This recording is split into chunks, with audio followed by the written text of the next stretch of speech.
ce dimanche. Notre Dieu d'amour nous appelle à ne pas perdre la foi, mais plutôt à l'exercer et l'alimenter. Demeurer des personnes qui n'ont pas honte de prouver et dire notre foi en lui, de lui ouvrir constamment notre cœur et de lui demeurer fidèle. En ces temps que vive le monde et notre Martinique, tous ces points ont lieu d'être. Malgré ce que nous entendons et voyons, demeurons fidèles pour savoir ce qu'il attend de nous personnellement, en famille et en Église, en affirmant notre foi.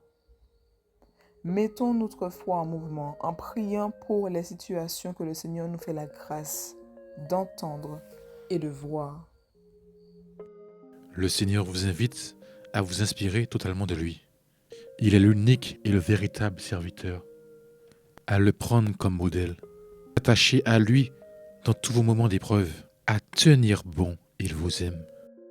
Jésus nous enseigne que notre foi, si petite soit-elle, peut accomplir l'impossible lorsqu'elle est bien placée. Car ce n'est pas la taille de notre foi qui agit, mais Dieu lui-même. Il nous invite aussi à vivre dans l'humilité en accomplissant notre devoir de serviteur, sans rechercher la reconnaissance ni la récompense. Prions le Seigneur pour qu'il augmente en nous la foi, qu'il nous aide à reconnaître que tout ce que nous sommes et faisons vient de lui, et qu'à travers sa grâce, nous sachions le servir humblement dans notre quotidien, sans chercher la gloire, mais en étant avant tout des serviteurs humbles, fidèles et disponibles.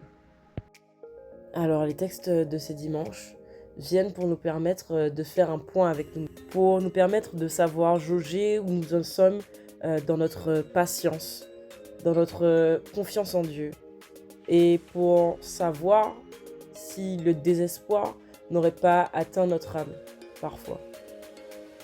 Malgré les épreuves, malgré les moments éprouvants de la vie, Dieu est fidèle et il est présent. Parfois, par désespoir et par tristesse, nous avons tendance à nous détourner de lui et à laisser notre cœur se noyer dans toutes les choses qui nous envahissent et finalement à succomber sous le poids de nos faiblesses. Mais c'est notre cœur qui est le plus important. Il occupe la place centrale dans notre relation avec Dieu. Où l'amour de Dieu résidera-t-il si notre cœur lui est fermé et sourd? Et c'est là que Jésus se manifeste encore à nous et nous dit qu'il est là véritablement par son esprit. Combien de fois avons-nous oublié que nous aussi, nous avons reçu l'imposition des mains, que Jésus reste toujours fidèle, même quand nous manquons de lui rester fidèle. Notre cœur se doit d'être juste, accordé à la volonté de Dieu. Et c'est en accomplissant sa volonté, en lui faisant confiance que peu à peu nous arriverons à voir en nous augmenter la foi. Et donc finalement à faire notre juste devoir de serviteur de Dieu. Et je pense que ce dimanche, il faut que nous retenions ces mots qui sont amour, patience, fidélité, confiance et obéissance. Je retiens l'attitude que nous devons avoir dans le service.